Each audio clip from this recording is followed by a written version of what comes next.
What's going on, guys? It's your boy Ty, and today in this video we're going to be reviewing Indiana Jones and the Dial of Destiny, the brand new 2023 blockbuster straight out of Disney and Lucasfilm. So for those of you that don't know, this is going to be a 5-minute review. That's a series on the channel where I give myself only 5 minutes to review a movie. I'm going to fit all my thoughts, all my opinions, what I loved, what I hated about it, just within that little time constraint. A timer is going to be on the screen so you guys can keep track of where I'm at during that little time. So with that being said, guys, if you like this type of video, please consider dropping a like. Please drop a comment. I want to hear your thoughts. I love hearing your thoughts. I reply to every comment. Want to hear your thoughts on this movie and maybe my review too if you liked it.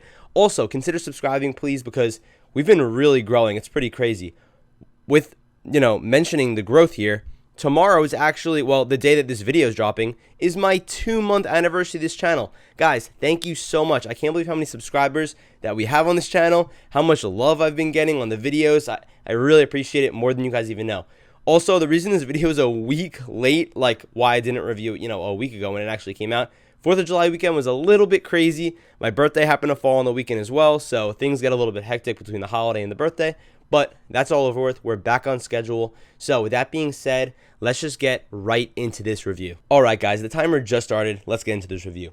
So I just want to start off by talking about what I liked about this movie, because I'm not really an Indiana Jones fan, so I don't really know what to expect going into this. I don't hate the franchise. I just don't really have any nostalgia for it. I love a ton of franchises. Indiana Jones just doesn't really fall under the umbrella that I'm really interested in. So with that being said, the things I liked about it. The first 20 minutes of this movie is pretty much just like this flashback to what you could say is classic Indiana Jones. He's in his prime. Harrison Ford has that de-aging. I'm assuming it's like a body double, but whatever. The only thing is, he's voiced by 80-year-old Harrison Ford, like current Harrison Ford. Sounds a little bit off, but the thing is, it's a pretty cool sequence, and I think it really got me excited, especially with the swelling music, the score from John Williams, which was great. Felt a little bit recycled, not really a complaint, but I mean, that's expected because you want to play that classic music, that people remember.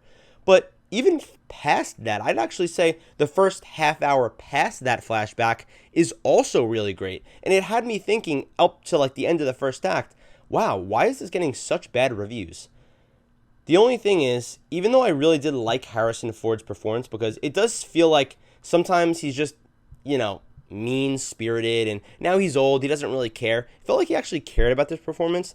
The only thing is, as we go into the second act, where I'm going to start to talk about what I didn't like about this movie, because I thought it was okay. I'm just going to break the ice here.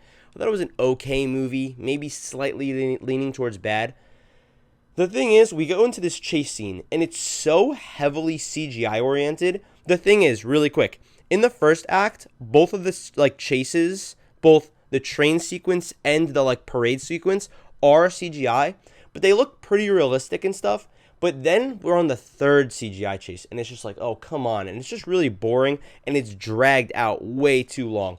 Also, all the enemies have terrible stormtrooper aim where they're just spraying at 80-year-old Harrison Ford running. The guy's 80 years old, and they're missing him. All the bullets are just sparking around him. And I'm like, guys, hit the damn guy. Not that I really want to see Indiana Jones kill, but I mean, come on, at a certain point. All right, with 2 minutes, 45 seconds, what else can we talk about here? So, for some reason, they decided to throw a kid in here. I hate when movies do that. I get it's like maybe a short round reference where, like I said, haven't seen Temple of Doom, if I'm going to be honest with you, but I just hate when they do that. That's like what they did with Black Adam, which made the movie just even worse because they just try to focus on a kid. Luckily, he wasn't in it too much.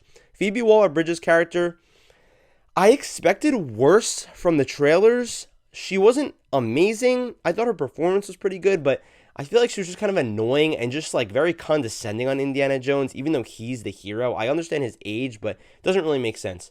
One thing I want to point out that I like, though, that I forgot to mention is Mads Mikkelsen, man. He was really great in this. Even though it's like a Disney movie, I think that his performance was great. It really felt like he was trying his ass off. And, I mean, no offense to him, but he was really believable as like this Nazi leader, I know he is like maybe European, something like that. But, yeah, he really was believable. But, again, what did I not like about this? The main part of this movie, the whole thing that this is even named after, losing my voice here, is the Dial of Destiny.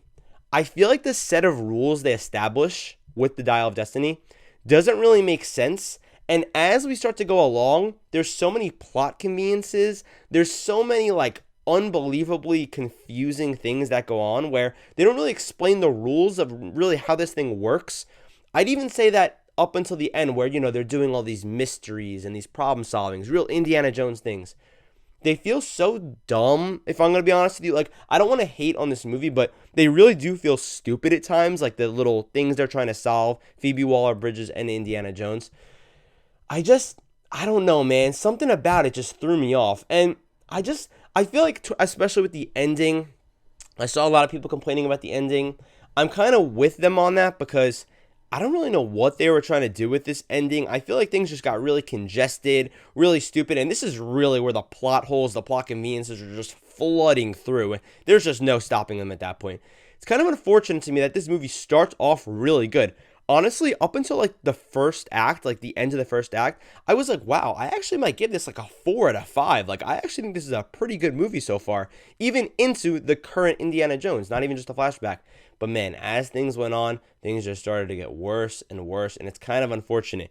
I feel like a lot of scenes were just way too long. This movie definitely could have been 20 minutes or so shorter, but guys, with 10 seconds left, all I gotta say is I don't think this is necessarily worth seeing, and I don't think, I'm pressed that I waited a week to see it. With that being said, guys, thank you so much for tuning into this review. I mean, I don't really have much more to say. It just feels like this started out with a sprint, tripped, and then just crawled its way to the finish line. It's really embarrassing to me because I don't really know what they were thinking, and I think that with this flop, because this movie's going to lose a lot of money, it cost $300 million to make for some reason, don't know why, but I think that's going to be Kathleen Kennedy's last movie at Lucasfilm, which, yay, let's all celebrate. So I guess we could thank this movie for that, hopefully. So, again, thank you guys so much. I love you guys. Please drop a like, comment your thoughts on this movie, subscribe if you'd like, and I will see you in the next video.